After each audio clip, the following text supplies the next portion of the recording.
106.5. 13 minute na 4. Vandag in die ateljee verwelkom ons vir Jaco Kriel en hy is 'n man wat al deur meer verliespyn en herstel gegaan het as wat baie mense in 'n leeftyd ervaar. Maar vandag wil ons eers die man agter daai Springbok trui, agter die nuus of opskrifte en natuurlik ook agter die kapteinskap van die Lions en die JK6 stigting ontmoet. Jaco, baie welkom by Jaco. ons. Dankie julle twee. Yes, man. Te wees. Uiteindelik is die man hierso. So nou op daai noot, ons het gesê ons wil jou ook bietjie beter leer ken as 'n mens. Op 'n persoonlike vlak, hoe gaan dit met jou? Hoe het hierdie jaar jou behandel? Yes, Fransja, ek moet sê hierdie jaar is iets wat ek nie eens kon gedroom het nie. Ek moet sê, soos jy vroeër gesê het, ek deur baie goed in my lewe, baie ups and downs. En na rugby, mens voel so half uitgespoeg en nie meer deel van die wêreld nie en dit vat 'n rukkie om weer daai doel agter jou lewe te kry. En ek en Nastasia het letterlik November 'n jaar terug in Mauritius gesit en 'n video gemaak oor die JK6 stigting en net skole genooi om ons te nooi om te kom praat en ek het nie geweet waar dit gaan nie. En ek moet sê hier waar ek vandag sit was ons al hierdie jaar oor die 60 skole gewees waar ons Wow. gemaak het. En van volgende jaar af gaan ons nou die groot werk begin doen waar ons nou 'n bietjie kykentjies onder die vlerke gaan vat en gaan kyk of ons nie 'n verskil maak in hulle lewe nie. So dit is regtig 'n ongelooflike geseënde jaar gewees. Waar ek niks geweet het van niks wou weet van enige vrou in my lewe nie. Trou ek ook volgende week. Oh yes. Baie geluk by voorbaat. Nee, Nastasia het Trouklokke. daar daai beans gespil toe sy en Albert nou die dag hier kom kuier het, hoor. Hoorie, maar jy noem dit nou en dis eintlik interessant dat jy sê na die rugby het jy so half voel mense so half uitgespoeg en dis ook direk nou in terme van die tema van die maand vir man se geestesgesondheid. En wat ek ook vir jou wil vra is, na jou uittrede nou uit professionele rugby uit, hoe sou jy sê lyk jou doel of jou roeping vandag nou buite rugby? Nee, yes, en Alma, ek moet so sê ek het op my terme klaar gemaak en daar's min rugby spelers wat dit eintlik kan sê van ek maak hierdie jaar klaar. En ongeag van dit was dit nog steeds 'n helse proses geweest. Dit was moeilik geweest, is emosioneel moeilik. Daai hele omgewing, kultuur is van jou al weggevat. So jy moes regtig deur daai proses gaan en net weer jouself vind. En dis waar JK6 stigting begin. Sorry, ek praat nou so baie eintlik 'n vraag vergeet. Nee, doen jy net wat jy wil. Jy doen Maar sy het uiteindelik net gevra, wat is jou roeping en jou Hoe doel dit nou vir jou vandag vandag- buite op die dit, rugby wêreld? Ek het nou die dag met mense baie naby aan ons gesit en gesels. Sê ek vir hulle, vir jare het ek gevoel Jessie, daar's meer tot die lewe as net rugby. En rugby is regtig, ek's baie lief vir rugby. Dit was my passie vir lank gewees. Maar het nooit gevoel of daai roeping volgemaak is nie. En op die ouderdom van 36 het ek agtergekom, Jessie, ek het onderwys geswat wat ek nie klaar gemaak het nie, maar het ek agtergekom daar's soveel gebroke kinders en jong mense daar buite dat my roeping is net om vir hulle 'n bietjie hoop en inspirasie te gee. Nou maak nie saak wat jy deurgaan in die lewe nie. Daar's hoop. En eintlik die ongelooflike ding daarvan, soos wat jy nou sê, jy het 'n jaar terug in Mauritius gedink aan hierdie stigting. Nou is daar al 60 skole betrokke en dis net eintlik amazing hoe die Here werk dat if you really step into your purpose, hoef jy nie so hard te werk vir dit om net te vloei nie, want dit het net gebeur. Ja, ek moet sê daar's bietjie meer tot dit het eintlik al vroeër in die jaar het ons daaroor begin praat en bespreek by Ari wat nog steeds my baas is en 'n mentor in my lewe. En ons het sê hoor die JK6 stigting kan iets wees en ek het my eerste skool in Mei verlede jaar gedoen wat Pretoria Boys High was. En toe na dit toe niks nie. Toe sit net stil. So ek soos o, gats, is hierdie nou regtig wat ek moet doen? En toe het Nastasia na my toe gekom en sê nee man, kom ons maak dit 'n videoetjie vir sosiale media en ek's nie groot vir die kamera nie, ek is so en toe ontplof dit. Wow. En dit is presies soos Anelma nou sê, hoe die Here jou gebruik ook uit verliese en goed waardeur jy gaan en die lesse wat jy geleer het in die rugbykringe, waar jy nou jou roeping verder kan uitleef. En op daai noot wil ek ook met jou praat op 'n persoonlike vlak, want jy was ook in die media selfs baie oop oor jou stryd met alkoholmisbruik. So, wat het jou pad as 'n geheel onthouer nou vir jou van jouself geleer? Ja, yes, Fransja, ek moet sê dit klink eintlik kras, maar as mens die waarheid sien, dan alkohol is eintlik maar 'n deel van my lewe gewees vir 'n lang tyd. In die rugby-omgewing, dis lekker om 'n bier te drink en daai spanomgewing en daai broederskap te bou en alkohol is deel van eintlik so sleg, so half deel van rugby. Jy drink 'n bier na 'n wen, maar nie net as rugby spelers nie, ek dink as mense ook, ken ons nie die lyn waar om te stop nie. En dit was my groot ding. Ek het of ek gegaan vir goud of ek het gelos. Ek kon nie net Hy doen alles Ek is 'n ekstremis, swart of wit. Ja, ek is ook so. Dit het tot op daai punt gekom waar dit sleg was vir my lewe, want met rugby het jy nog verantwoordelikhede gehad en na rugby eers het jy al die tyd vir jouself en toe raak ek lewe van die partytjie en dit was my lekker en ek gedink dis hoe dit moet wees. En ek sê altyd vir die mense waarmee ek praat, ek het 'n ding raak gelees, stop seeking validation from a world that crucified a perfect man. Jo. En ek dink soveel van ons drink en kuier om soos by jou pelle in te pas en by die omgewing in te pas en waar ons net tot op wat ek en Anastasia tot op 'n punt gekom het en gevoel het, hoor die alkohol is nie goed vir ons verhouding nie. Ek het al die slegste besluite in die wêreld gemaak. En sy het nog steeds op my sy gestaan en gesê, "Dorie, jy's beter as dit. Dan jag ek al weg, dan as ek sy was, sou ek my in my glory ingestuur het al van dag 1 af, maar sy het by my gestaan en die paadjie saam met my gestap." Well done, Anastasia, en dat jy 21ste Augustus op my verjaarsdag verlede jaar het sy gesê, "Geniet jou laaste biertjie en hou ons albei saam op." En ja, staan nog sterk. Yes, daar is regtig 'n teammate, hè? Nee, 100%. Dis goed om te sien hoe julle mekaar ook ondersteun in julle wêreld. Dit is ongelooflik. Hoorie, maar toe jy nou uit daai kultuur beweeg het waarvan jy nou praat, hoe sou jy sê lyk jou ondersteuningsnetwerk vandag en wat hou jou nou grounded? Ek moet sê as mense daai besluit maak, in die begin was dit moeilik geweest want jy voel so half jou vriende skuif jy een kant toe, dan kom jy agter wie is jou ware vriende en wie is ouens wat regtig daar is vir jou. En dis die mense wat jou respekteer vir jou besluite. En dan aan die ander kant is daar soveel mense wat sleg voel en half weg beweeg van jou af. En dit is nie lekker om by 'n partytjie te gaan sit en almal praat Swahili om jou en hy's daar. Swahili. Dis goed gestel. Mens voel nogal so, hoor. My en Anastasia se cue is altyd by 'n partytjie as die mense begin Swahili praat, dan is dit ons tyd om huis toe te gaan. Maar met daai besluit kom maar weer ander wonderlike mense oor jou pad en sê, "Hoorie, Jessie, great besluit." En so stap jy of loop jy mense raak wat gesê, "Hoorie, ek het ook besluit ek moet nou 'n bietjie meer tyd aan my familie en my gesin en na myself begin kyk." So dit is wonderlik om te hoor hoe mense weer na hulle self begin kyk, want ek het nie 'n probleem met iemand wat met mense wat iets drink nie, maar ek dink as Suid-Afrikaners, soos hulle sê, ons vat alles tot die ekstreem. Ja, absoluut. Maar jy het ook nou daai mense ontdek wat nie Swahili praat nie, jy kan ook lekker met hulle hang. Maar ek het nou vir Nelma gesê, ek en jy was eintlik saam op skool, maar ons paai het nie eintlik gekruis nie, want ek was 'n jaar jonger as jy, ek dink jy was 'n jaar ouer as ek. Onthou jy nou nog daai meneer wat ons 'n bietjie bygekom het soms met 'n cricket golf. Ek wil nou nie hierso kop onder die blad. Ja. Maar nietemin, so Jaco, kom ons praat bietjie daar van jou Standerton daar. Jy het actually ook koor gesing, want ek het nog 'n foto. Ek weet nie hoe lank jy koor gesing het nie, waar jy in die koor is saam met my. Ek het dit nou dag van Anastasia gefoot. Maar as jy nou terug kan gaan na daai Jaco van Standerton waar jy ook groot geword het en op skool was en jy kan nou vandag met hom praat, wat sal jy vir daai ou sê? Jy sê Fransja, ek het al baie daaraan gedink en ja, ek nie vir lank koor gesing. Juffrou Mimi het altyd met almal beklei wat koor gelos het, maar toe ek die dag koor los, toe gee sy vir my 'n drukkie en sê sterker. So ja, dit het nie lank gehou nie, maar wat ek vir daai tyd vir Jaco sal sê is dis presies wat ek nou vir jou gesê het van stop seeking validation from a world that crucified a perfect man. Ek dink my lewe het so gegaan dat ek heeltyd wou inpas. Ek wou heeltyd deel wees van die groep en wil heeltyd cool wees tussen jou vriende en alles. En wat ek vir daai Jaco sal sê is moenie 'n verkleermannetjie wees nie. Moenie oral waar jy gaan inpas en net happy wees met waar jy is nie. Ek sê as jy op skool is, jy's nie jonk genoeg om vas te staan in jou waardes en waarin jy glo nie. En ek dink ek het op skool maar baie rondgeval met ja, jy het nie regtig geweet wat jou identiteit nie. Dis 'n goeie antwoord. Luister, hierdie man is 'n reuse rolmodel, nie net vir jong kinders nie, maar ook vir groot mans of vrouens wat nou selfs luister vanmiddag.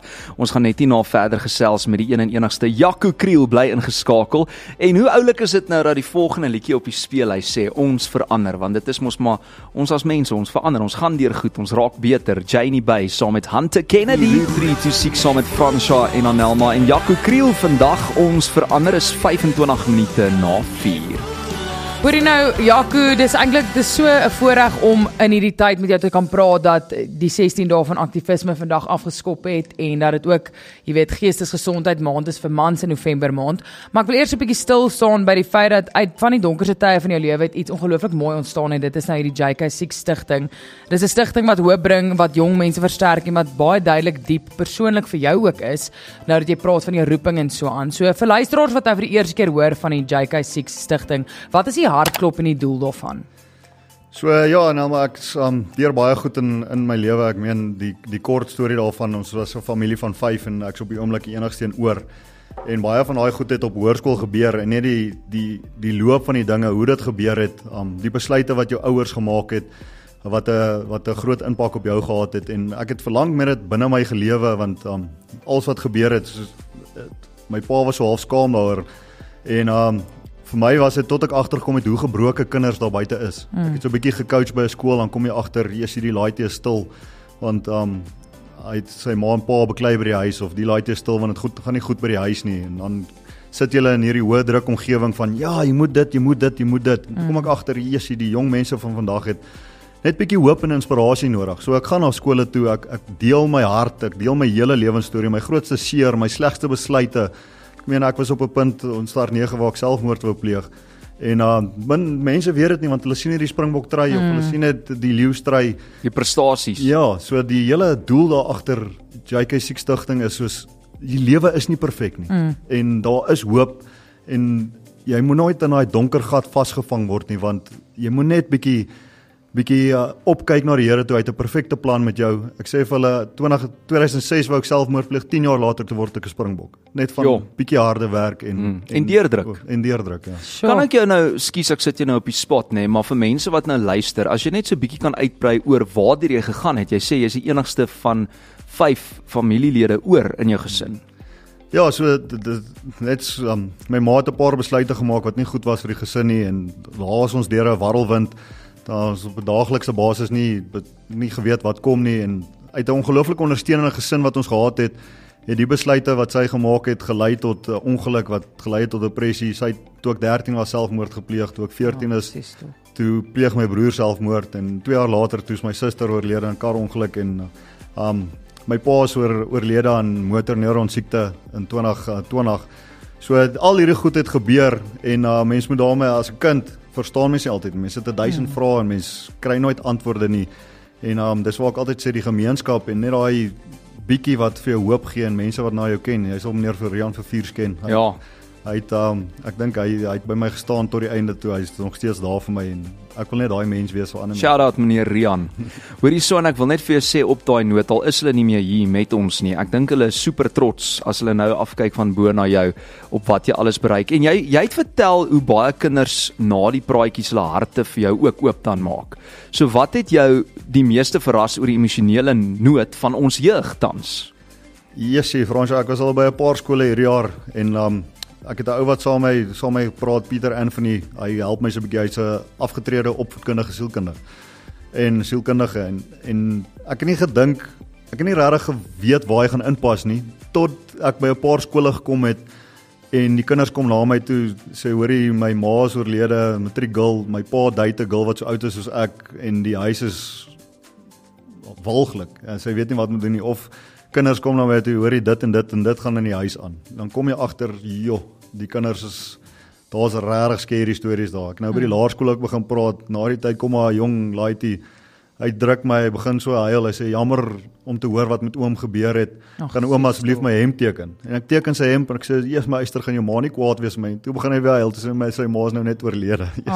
Ek het baie sleg gevoel, maar dis jong mense wat deur dit gaan en daar's oral gebrokenheid en ek dink dit pas weer in by rolmodelle en huise want daar's soveel huise wat sonder 'n pa, wat sonder 'n ma groot word. Hoorie maar voordat ons 'n breek vat, wil ek net ook op daai noot stil staan en vir jou vra, jy weet nou dit met wat die JK Siek Stichting doen is obviously om daai kinders, jy weet te bereik. Kinders wat nie regtig daar praat nie, want mense is oor die algemeen so desensitized oor, jy weet verlies as jy nog nie self jy weet dit oorgekom het nie.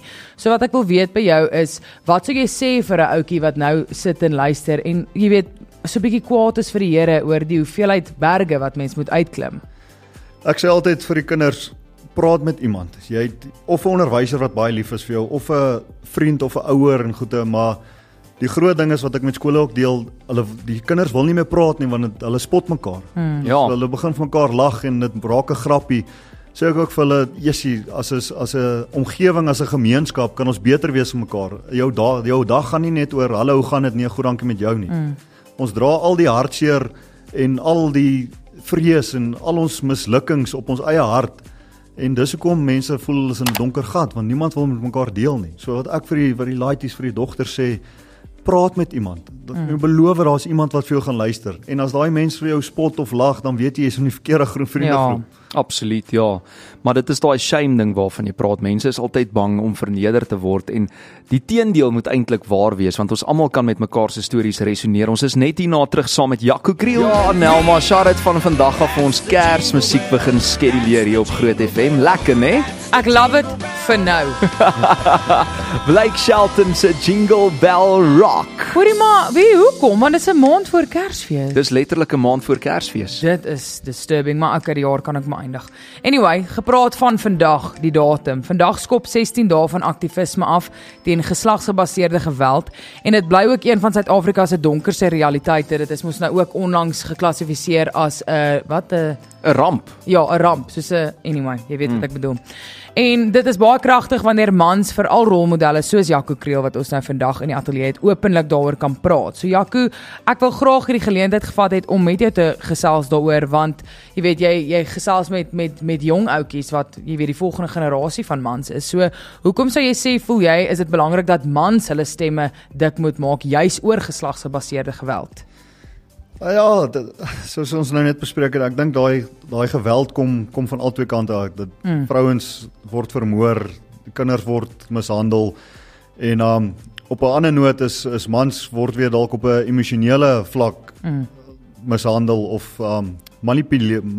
Vrouens is dalk manipulerend teenoor mans. So dit gaan albei kante toe, maar vir my ek het nou 'n rukkie gedink daaroor. Dis persoonlik mans of kinders van vandag sien wat by die huis aangaan. En jy het nou gepraat oor rolmodelle met vandag se Instagram, Facebook, TikTok, almal kry rolmodelle daarso en ons het net gepraat van paas en maas wat nie teenwoordig is nie. Hulle het nie meer rolmodelle wat vir hulle wys, hoor jy, dis hoe dit werk nie, want hulle word in 'n huis groot waar hulle sien ma raas met pa slaan vir ma. Hulle het nie daai hele storie nie. En ek het so 'n mooi storie nou die dag op die radio gehoor oor rolmodelle. En hy sê toe, wat is die grootste ding wat jy by jou pa geleer het? En almal van ons het 'n ander storie. Party sê, ja, ek wil nie my pa wees nie. Ander sê, ek het dit my goeie goed by my pa geleer. En die ou wat hulle toe by 'n onderhoud gevoer het, sê die grootste ding wat hy by sy pa geleer het, is hoe om sy ma lief te hê. Hoe dit deurkom op, daar's konflik, hulle sien hoe praat hulle, daar's 'n oplossing, en dis hoe dit opgelos word, en dis die regte manier. En ek dink baie van ons mis dit deesdae, want ons lewe in 'n wêreld waar ons net verby mekaar lewe en as jy nie kry wat jy wil hê nie, beweeg jy aan, en daar's nie 'n oplossing vir dit nie. En dis waar die manipulasie inkom, dis waar die geweld inkom. En ons lewe net verby mekaar. En op die einde van die dag, action speaks louder than words. Jy kan vir iemand preek of sê hoe hulle lewe moet lei, maar as jy nie daai voorbeeld self stel in die huis nie, gaan daai kinders ook nie daai voorbeeld volg nie. Maar wat beteken vanuit jou eie lewensverhaal nou, wat jy ook authentically, die mooi woord is eintlik autentiek, deel in jou praatjies en op jou platforms, wat dink jy dryf mans soms na 'n destructive, negatiewe gedrag? So vir my is, jy voel vasgevang in goed wat jy nie kan beheer nie. So jy word dalk nie, jy kry dalk nie werk wat jy wil hê, jy kan dalk nie voorsien, of jy voel nie goed genoeg nie. Ja. Jy binne jou voel jy soos 'n failure, so ek kan nou nie Afrikaanse woord, maar jy voel vasgevang in jou eie lewe, en dan gaan maak jy gemors op ander plekke. So ek is 'n jong rugby speler, so ek het uit 'n huis uit groot geword waar baie liefde was, en toe ongelooflik baie beklei en konflik. En as 'n jong man en ouer of 'n tiener en 'n jong man het ek nooit daai oplossing gekry van Jessie, dis hoe jy dinge doen, en elke keer as my verhoudings intiem geraak het ek weggehardloop. So hoor jy, dis nie wat ek wil. Of daar het konflik gekom dat jy net enigiets waarna jy kan vat, ja nee, dit werk nie so vir my nie, dis nie reg nie, dis nie reg nie. So ek het nooit dan geleer hoe om 'n vrou te hanteer. Ek het nooit geleer om 'n vrou lief te hê. Dis daai dismissive avoiding ding waarvan hulle praat. Ja, en dit was my fout, maar ons as mens gaan soek die fout in iemand anders. Ja. So ja, maar jy dit. Gaslighting waarvan hulle praat. Ja, net so. En ek meen dis wanneer Stasha op my pad gekom het en my onvoorwaardelik lief gehad het, maak nie saak wat nie. En dit het my geleer wat ware liefde is. Daar's nie twyfel nie, daar's nie kommer nie, maak nie saak wat kom nie. Sy het my rug. Sy sal daar wees my, maak nie saak wat nie. En ek dink baie mans voel geïsoleer in hulle situasie. En waar ons 'n bietjie foute maak, ons vergelyk onsself met ander. Deeltyd. Jessie, die ou het soveel, die ou, hoekom het ek nie dit nie? En dan kyk ons mis waarvoor ons eintlik baie dankbaar kan wees om elke liewe dag op te staan. As jy so geseënd is om gesond te wees, om op te staan, nog jou bene, jou arms, nog alles vir jouself te kan doen. Ek het met 'n pa gesit wat agteruit gaan en wat niks meer vir homself kan doen nie. En ons raak so bederf en vasgevang in die lewe dat ons die grootste huise, grootste karre wil hê, maar ons is nie eers dankbaar vir ons eie gesondheid nie. Dis baie waar. Sure, en dis eintlik so mooi wat jy sê, want gewoonlik as mens net daai basiese goedjies in die oggend agterkom, dan besef jy eerder wat jy het in plaas van wat jy nie het nie, wat jy nog tekort kom. Maar nou dat jy sê oor dit wat jy, die negatiewe gedrag, hoe dit uitkom en waar dit moet begin, en jy as tiener ook, as jy met die jong ouetjies praat by skole, nê, watter boodskap sou jy sê, probeer jy vroeg inplant by hulle oor respek en gedrag en selfbeheersing, daai tipe goed? Ek het al baie vir die jong laities gesê, jy moet jou ma se hero wees. En as ons kyk na 'n hero, dan dink ons, jy moet kan vlieg of jy moet geboue kan optel en alles. Dan sê ek net vir hulle, dis baie basies. 'n Hero het respek, hy's eerlik, hy het dissipline en hy's hardwerkend. En dis 'n baie eenvoudige konsep. En ek sê vir hulle, jou ma is altyd verkeerd of mens altyd ma, dit en dit en dit. Maar op die einde van die dag, hoe jy jou ma hanteer, gaan jy eendag jou meisie, jou vrou hanteer. En vice versa ook, as 'n ma 'n kind afbreek en alles, gaan hy nooit daai tipe respek vir 'n vrou hê, van, ek moet haar op my hande dra nie. So dis waar 'n ma weer 'n groot rol speel, van altyd daar wees vir jou kinders, en die kleinste besluit wat ouers maak, hulle dink kinders weet nie, maar kinders weet alles. Hulle dink hulle is nog nie oud genoeg om te verstaan nie. Kinders verstaan dit. Of hulle verstaan dit dalk nie, maar dit bly by hulle vir hulle res van hulle lewe tot hulle 'n oplossing daarvoor kry. En dis waar al hierdie gevoelens en vrae en snaakshere vandaan kom deesdae, want die verhoudings is gebroken. So wat ek vir die seuns sê is, soos begin by die huis. Maak seker daai verhouding is gesond. Hoorie, daar het Jaco sommer na my volgende vraag geantwoord, so ons moet ongelukkig 'n vinnige breek vat en kyk wat gebeur op die paaie. Ons is net hierna terug saam met Jaco Kriel. Nelma, hierdie WhatsApp-lyn is aan die brand soos mense hallo sê vir Jaco Kriel en geïnspireer is deur sy storie vanmiddag. Almal is jealous op ons. Ja, nee, kyk, maar ons sal later die podcast vir jou laai en hierdie gesprek gaan ook op YouTube wees onder Groot FM se kanaal. Nou dis November, dis die maand waarin man se geestesgesondheid in die kollig staan, maar vir baie mans stuur die stryd lank na November. So Jaco, jou verhaal, dit belig ook eintlik daai kwesbaarheid en moed en genesing wat so baie uit jou uitvat, en ek dink regtig dit is amazing wat jy doen, maar jy sê ook dikwels dis okay om nie okay te wees nie. So waarom is hierdie boodskap vir jou so belangrik, spesifiek dan vir mans in Suid-Afrika? Mans in Suid-Afrika is baie trots, Fransjo. Ek het dit al baie gesien, en kyk, ek het al so 'n paar goed op sosiale media gedeel, en net die kommentaar wat daar kom, hoop jouself jammer kry, of jy kan nie jou storie met almal deel nie, of dit het niks met niemand te doen waartoe jy gaan nie. En ek dink dis oor die algemeen hoekom mans in Suid-Afrika sukkel. Want ons is so trots in ons eie lewe dat jy wil net laat dit goed gelyk die hele tyd. En geen mens kan deur die lewe gaan waar dit net goed gaan nie. Dis baie waar. So as jy daai prentjie probeer opsit, good luck to you. Ek was nou reg by 'n tandarts gewees, toe sê hy vir my, hoorie, hy het 'n stresvrye lewe, hy stres oor niks, en dink ek, jessie, ek dink jy is dalk 1 uit 1 miljoen. Of jy lieg vir jouself. Of hy ook vir homself. Maar nee, ek het hom baie geniet, en hy lyk soos 'n gelukkige mens, maar almal gaan deur ietsie, en ons as mans is soms te harde gat om te sê. Ek vind dit in myself ook, as ek by die huis kom en nie 'n lekker dag gehad nie.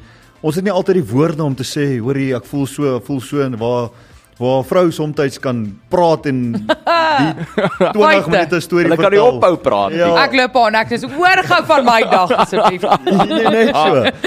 Maar mans dit vir hulle self hou, en ons ek weet nie of ons nooit geleer het om dit te doen nie, want as ek dink aan my pa, hy was die stilste mens, en hy het nooit iets uit hom uit gekry nie, so ek weet nie of ons dit aanleer, en of ons maar net te trots is om enigiets daarmee te doen nie. Dalk is dit 'n bietjie van beide. Ek dink ook so. Ek dink ook so. Hoor jy maar gepraat nou van daai trots, nê? Baie mans voel as gevolg daarvan hulle moet sterk wees of hulle moet stil wees en hulle moet nooit wys dat hulle sukkel nie. En wat ek nou wil weet by jou ook, wat self so openlik praat oor jou eie struggles, oor jou eie journey, oor jy weet dat jy ook op 'n stadium van jou lewe baie erg depressie gehad het. Hoe het jy daai narratief oopgebreek om op te hou stil wees en om te praat daaroor en om hulp te aanvaar? Nou maar dit was 'n helse journey. Ek meen ek het toe alles nou gebeur het en ek en my pa het verlang saam gebly en ek begin nou rugby speel. Hy wou nooit gehad het ek moes die storie regtig deel nie. Ek meen as 'n leier in die huis en as 'n hoof in die huis, hy het skaam gevoel oor wat verstaanbaar is, want ek meen jou vrou en jou kind pleeg selfmoord, waartoe gaan jy? Wat ek verstaan het. En in die rugbykringe het mense nooit geweet wat ons my storie. Coach Akkers het dit gebreek waar hy ons eendag in 'n sirkel gesit het en gesê, hoorie, deel iets wat niemand van jou weet nie. So ek het nie gaan loop en dit vir almal vertel nie. Ek het dit in daai sirkel gedeel en toe kom jy agter, die mense ken nie eintlik waardeur hy is nie en dis hoe min ons van mekaar af weet. Want niemand share. En jy werk elke dag saam. Ja, en ek het dit daar gedeel en dalk nog so 1 of 2 keer by 'n plek en eers na rugby toe ek agterkom wat se nood daar is. Wat se impak het ook maak. En wat se impak dit maak. Nee, ek sê altyd vir die kinders of vir die mense om daar te staan en al my diepste seer, al my grootste trots, al my grootste sukses met julle te deel, my foute wat ek gemaak het. Dit is nie vir julle nie, dit help my. Want hoe meer ek dit van my hart af kry, hoe meer ek baas staan vir my eie foute, hoe meer kan ek daaruit leer, want mense hou my verantwoordelik daarvoor. Dis eintlik amazing want hoe meer kwesbaar jy is, hoe minder kwesbaar word jy. Ja, dis baie waar. 100%. Ja. Ek wil ook vir jou vra ek dink in daai kringetjie waar jy dit nou vir die eerste keer gedeel het met jou rugby kollegas. Hoe het jou laat voel? Het jy vryer gevoel daarna? Ja, 100%. Ja, jy sien nou. Jessie, want ek van kleins af, omdat ek nie daar gepraat het nie, het ek geleer om 'n smile op te sit. Want niemand vra jou as jy Fake it till you make it. Die skool het my by 'n sielkundige gehad en ek het daar gesit en sê nee, alles is alright. Ja, nee. En ek het eintlik al my lewe vir sport gegee, want dit was my uitkoms geweest. Al daai frustrasie, ek het 'n uitkoms gehad. Sport, ek hardloop so hard as wat ek kan, ek hardloop so vinnig as wat ek kan, dan voel jy bietjie beter na die tyd. Waar baie van die kinders en vir die mense nie daai uitgang is nie. Waar hulle nie daai uitlaatklep wat jy nodig het nie. En dan bou dit op, dan doen ons simpel goed. Maar Jaco, watter waarskuwingstekens volgens jou nou moet mans en hulle families ernstig opneem wanneer dit kom dan nou by geestesgesondheid, waaroor mense maar nog steeds vandag 'n bietjie skaam is om oor te praat? Ek wil sê, as jy opstaan en jy is nie lus vir die dag nie, en jy voel nie lus om te doen wat jou werk is nie. As jy die basics. Ja, die basics. As jy nie reg is vir die basics elke dag nie, dan moet jy iets verander in jou lewe. Of jy moet met iemand praat daaroor, of as jy nie gelukkig is, moet jy iets sê daaroor. En ons hou dit altyd vir onsself, selfs in besigheid. As ietsie vir jou werk, moenie trots genoeg wees om te sê, hoorie, jy my besigheid doen great en dan speel jy bankrot onder die mat deur, skiet myself nie. Dan is dit te laat. Ouens moet so vroeg as moontlik, as dinge nie reg is nie, vra vir hulp. As dinge nie reg voel nie, vra vir hulp. Ek meen, Nastasia elke dag as ek by die huis kom, dan kan sy sien, hoorie, ek het 'n goeie dag of 'n slegte dag en dan moet ek maar share. Nee, dis nou maar hoe dit is. Ja. Jy moet nou maar share. Hoorie, so maar share se genoeg ietsie, okay? Wat 'n boodskap van hoop sal jy graag wil los vir mans of jong ouetjies daar buite wat stil voel hulle is besig om hulle geveg te verloor? Manne, dit voel dalk of jy in 'n donker gat is. Dit voel dalk of daar geen ander manier is nie. En vir my is kyk dit op, gee jou hart vir die Here. Vertrou in hom. Dit gaan dalk nie nou dadelik gebeur nie. It's going to be worth your wait. As jy geen ander pad ken nie en dan is dit ook dalk te laat, gaan net terug na die Here toe, gaan terug na die basics toe, want hy kyk elke keer na ons en daar's soveel testimonies wat wys en sê dat hy nooit sy kinders sal laat swaar kry nie. En jou storie het die perfekte uitgang, al is dit hoe donker met tye, daar gaan eendag 'n suksesstorie wees wat jy met mense kan deel en weer ander mense hoop kan inpraat. Sjoe. Hoorie, maar ek weet jy is nou altyd die ou met die mikrofoon wat praat met die ouetjies en jy het ongelooflik baie lewenswysheid om te deel, maar ek wil ook net hierdie oomblik vat om vir jou te sê dat ek jou regtig ook eer vir die feit dat jy jou swaard opgetel het en dit aangehou fight, want dit is nie maklik nie. So ek eer jou daarvoor dat jy daai seer 'n absolute impak in verander het. Baie dankie. Ja, What an dankie vir dit. inspiration. Wat 'n inspirasie, Jaco. Dit was nou so lekker om jou weer te sien en dankie dat jy vir ons kom kuier het op Route 326 vanmiddag. Mag dit asseblief nie die laaste keer wees nie en dan wil ons net so ietsiekie 'n Ou drop. teasertjie. Volgende jaar is Jaco betrokke by ietsie En ons is ook al betrokke. hier by Groot FM 90.5. Woe! Jy weet daarvan, hè? 100%. Okay, ek Ek maak het dit dit seker jy nou gecheck of hy weet. So, ons gaan definitief volgende jaar weer met jou gesels as dit nie vroeër is nie. Lekker Kersfees hou en lekker trou die 4de Desember. Dankie, En as dit nou tyd is vir honeymoon, lekker honeymoon. En maak net seker jy kry iets om te eet op jou eie troue, hoor. Ek het nie na niemand geluister en ek en my man het niks geëet nie. Ja. Ons het oor die wasie kos. Hoorie, en sê vir Nastasia ons sê hallo. Maak so. Baie Dankie, Jaco. dankie vir die tyd. Jaco Kriel. Route 326, Groot FM 90.5.